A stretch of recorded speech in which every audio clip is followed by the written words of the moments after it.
Welcome back to another episode of Shade Tree Hot Rods, where now we're on two wheels.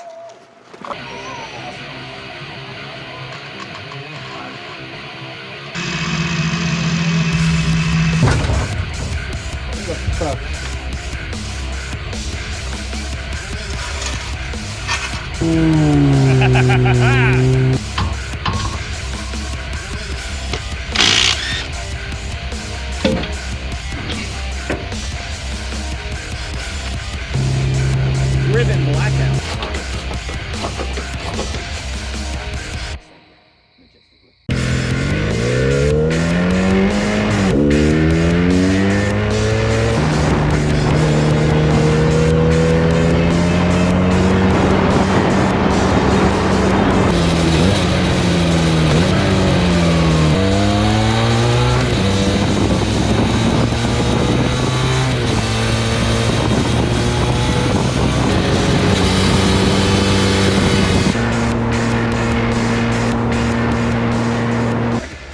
One, two, three.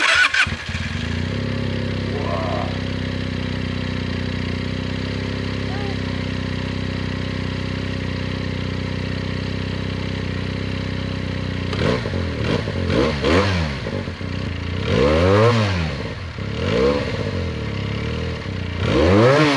Okay.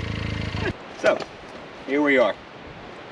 Started off on four wheels. Now we're down to two for this particular vehicle. This is a 2023 Benelli 302s. Now, when it comes to motorcycle riding, I am about as green as it gets. From today's date, as of recording, I have had this bike for less than 2 weeks. I've never ridden a motorcycle before. I've ridden dirt bike. First dirt bike was when I was like 8 years old, I think, and it didn't have a clutch. I didn't drive a clutched motorcycle until I was 14, and it was a little 50cc Polini dirt bike. So, I got my license 2 days before I got the bike. So what we're going to do now is we're going to go over this bike because I've seen a couple reviews but not a lot, and I think it would be interesting from a new rider's perspective on how this bike really operates. So as of right now, the bike has 340 miles on it. I'm not even all the way through the break-in period, so I can only rev it up to about 8,000 RPM, and I believe it gets up to 10.5, 11,000. It shows 12 on the tach, but I think that's just more of a, you know, past the red line kind of situation. Now, as far as pros go, this bike was relatively affordable. I think it was $5,900 out the door.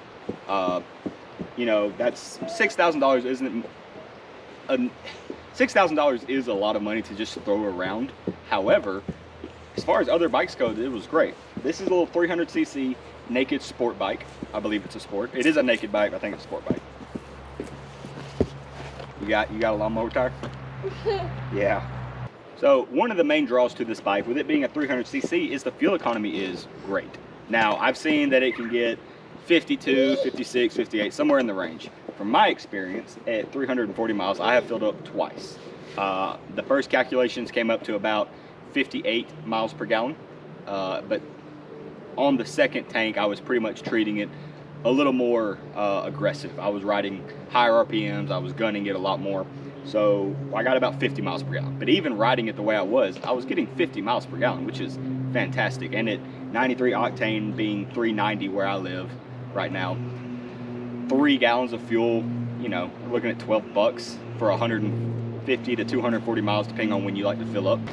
Another pro for this bike is it's comfortable. I'm in an upright seated position. You know, this is pretty much just how I ride. If I was on a super sport, the clip-ons are a little bit lower, a little more tucked over position, you know. But at red lights, I'm flat-footed. I can bounce this thing around. It's only 420-ish pounds, so I mean, it's easy to move around. It's pretty agile. Another pro is it's pretty quick to 60 miles an hour for being a 300cc. So here's a clip.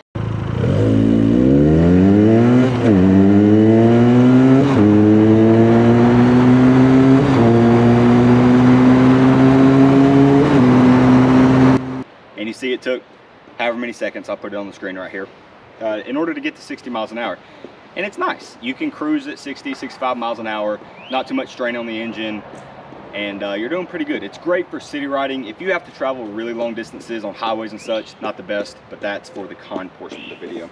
Another pro is it's actually pretty quiet. I mean, it's got the stock exhaust.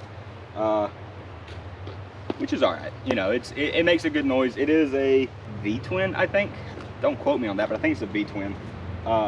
Makes a pretty good noise. Another bike, 2 bikes, speaking of dumping. But with that 0 to 60 time, it's pretty manageable. Like I said, being a brand new rider, I haven't really found an instance where it was hard to control. First gear is a little jittery just because of that short gear ratio like we talked about, but it's nice. I like it. You know, it's got inverted front forks.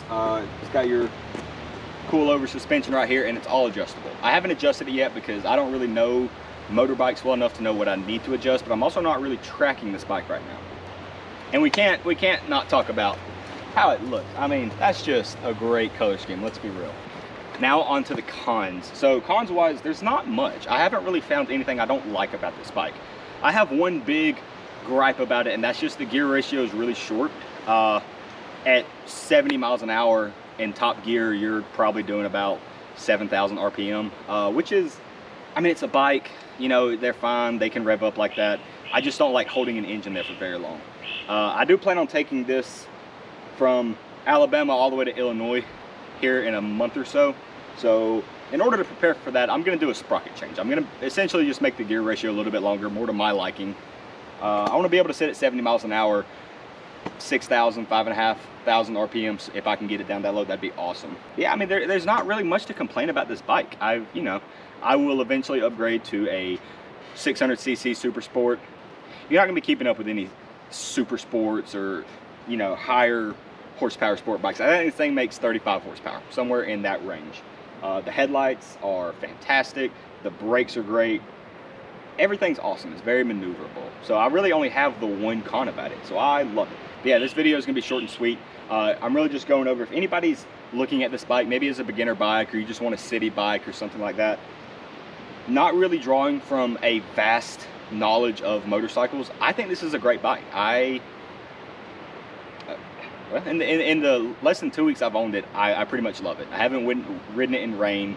I've already ridden with somebody 2 up in the dark, like all these kind of hard things. I've been in heavy traffic. It's very controllable. The clutch is great. Yeah, I mean, overall, so far I'd probably give this thing a solid 8 out of 10. The gear ratio is really kind of keeping it from being a 9. But overall, I'd give it a solid 8 out of 10. Coming up on the service interval at 650 miles, I'll be able, you know, I'll change the oil and everything, and then I'll be able to really see what this bike can do as far as getting into the higher revs and being able to stretch out some gears a little bit longer. It says it has a top speed of 100, 104, somewhere in that range miles an hour. I haven't seen that yet. The fastest I've been is about 80, and that's just to pass a 18-wheeler that was driving quite recklessly on the interstate. But yeah, so this has been it for Shade Tree Hot Rods, now on 2 wheels. As we continue to do things to this bike, obviously you'll see it on the channel, and Christian has a bike that he's fixing, so we may even get into some moto vlog style or just some general ride-alongs and stuff like that. But until that day comes, we've been Shade Tree Hot Rods. See you later.